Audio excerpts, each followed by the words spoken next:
Quang Anh xin mến chào tất cả anh em nhé.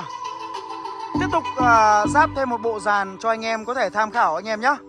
Cấu hình ngày hôm nay có giá là 39.500.000 đồng, bao gồm một cặp loa full bass 40, có thể chơi không gian rộng TVK15 anh em nhé.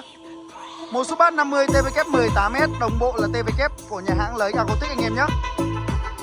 Cấu hình này một lần nữa anh xin nhắc lại đầu video luôn cho anh em biết tham khảo, đó là giá 39.500.000 đồng. Anh em có thể chơi sân vườn, có thể chơi không gian rộng anh em nhé. Đó, tặng ngay một chiếc quản lý nguồn và bao phí lắp đặt cho anh em khi mà anh em lắp bộ dàn cũng như là combo đồng bộ hãng nhà lấy Acoustic này anh em nhé.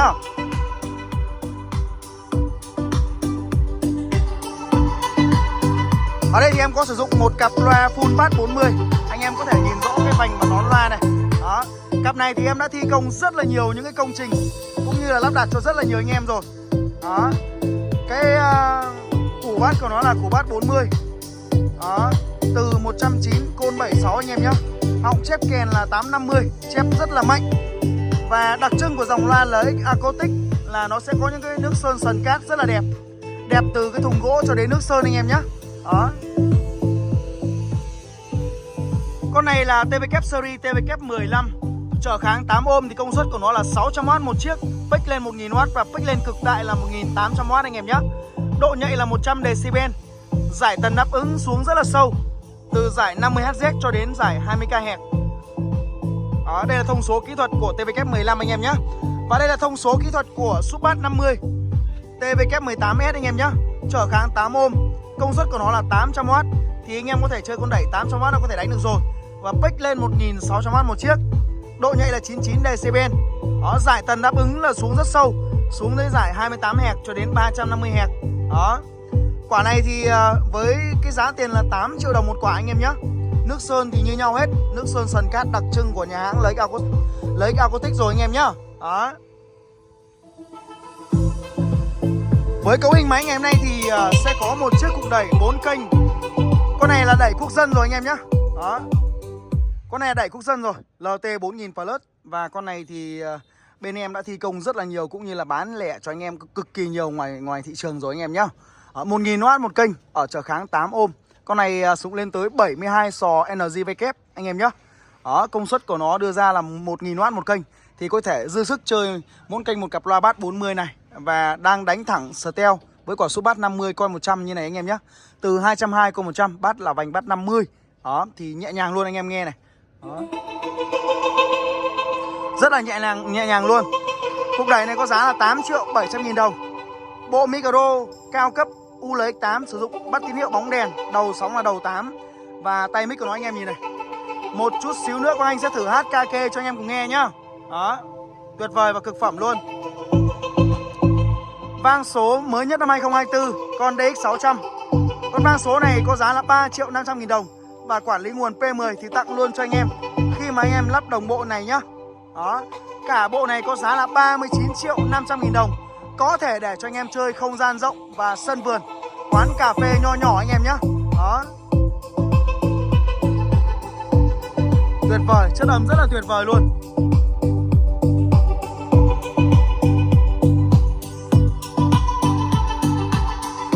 Anh em đã nghe Quang Anh giới thiệu qua toàn bộ cái cấu hình như này rồi. Đó, có giá là 39.500.000 đồng mà anh em đang mang ra ngoài trời chơi để cho anh em nghe được hết chất âm, cảm nhận một cách khách quan nhất cái chất âm của nó nhá. Đó,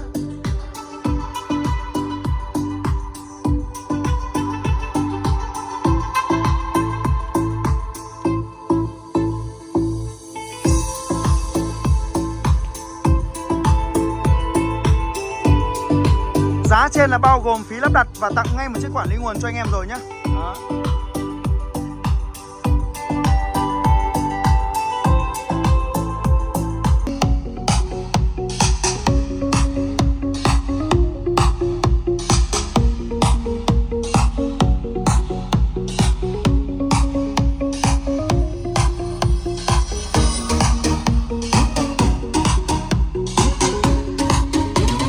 anh em đang được nghe test nhạc trực tiếp anh em nhé. Rất là khách quan luôn. Anh em hãy đeo tai nghe hoặc cắm lên bộ dàn nhé.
một chiều gió nhẹ bay.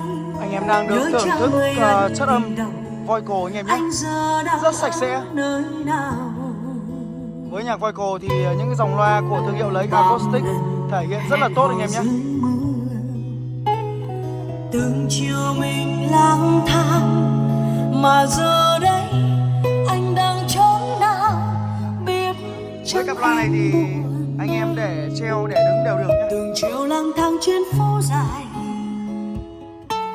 vẫn bước qua những nơi ngập tràn dấu tình yêu, khóc cho lần cuối tình mình sao giờ theo cánh chim trời. Đâu rồi nụ cười thiết tha, tình ngập tràn trong tim, giờ tìm đâu môi hôn đã xa, đã trao hôm nào. Anh em có thể cắm lên bộ dàn hoặc đeo tai nghe để cảm nhận một cách khách quan nhất anh em nhé. Nơi đây tiếng mưa rơi quặn thắt như vô tình, làm sao để ngừng nhớ. Bao giờ quên hết đi mất môi nồng say. Độ phóng và độ phủ khi mà chơi ngoài trời anh em thấy không? Chỉ cần một cặp loa full 40 thôi mà nghe chất âm rất là to, tiếng không bị vỡ anh em nhé. Đó. Với bộ dàn này nếu như anh em có nhu cầu bán kính 100 km thì Quang Anh sẽ setup cho anh em, sau đó là setup tận nhà. Còn những anh em ở tỉnh miền Nam thì Quang Anh sẽ bọc xốp và gửi đến cho anh em nhé. Bọc xốp và gửi đến cho anh em dễ dàng luôn.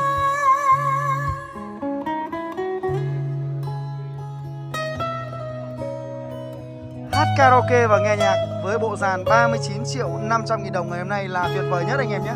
Tuyệt vời nhất.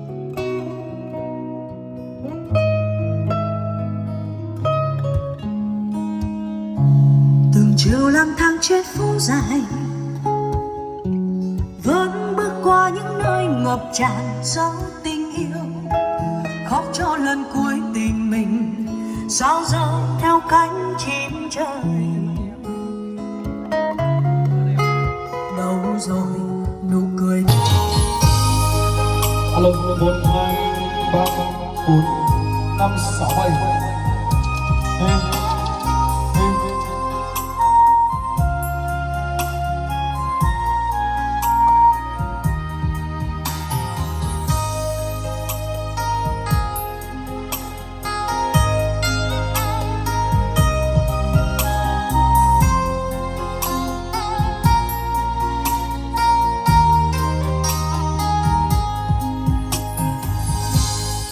Đất bạc màu và vai áo em bạc thêm, trắng mưa trên đồng, mưa giăng lối nhỏ em về. Đất cùng ta trải bao nắng bao ngày mưa, đất ôm tròn kiếp người, mảnh đất quê hương ta.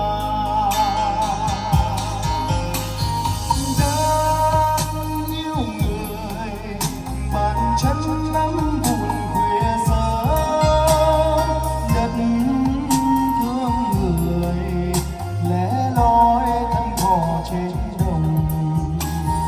Nghe rì rào đâu đó tiếng thì thầm của đất, tiếng dòng sông vỗ sóng gọi ta về. Đất bạc màu và vai áo em bạc thế, nắng mưa trên đồng, mưa giăng lối nhỏ em về. Đất cùng ta, lòng ta nắng bao niềm thương, nắng vẫn vàng trên đồng, mảnh đất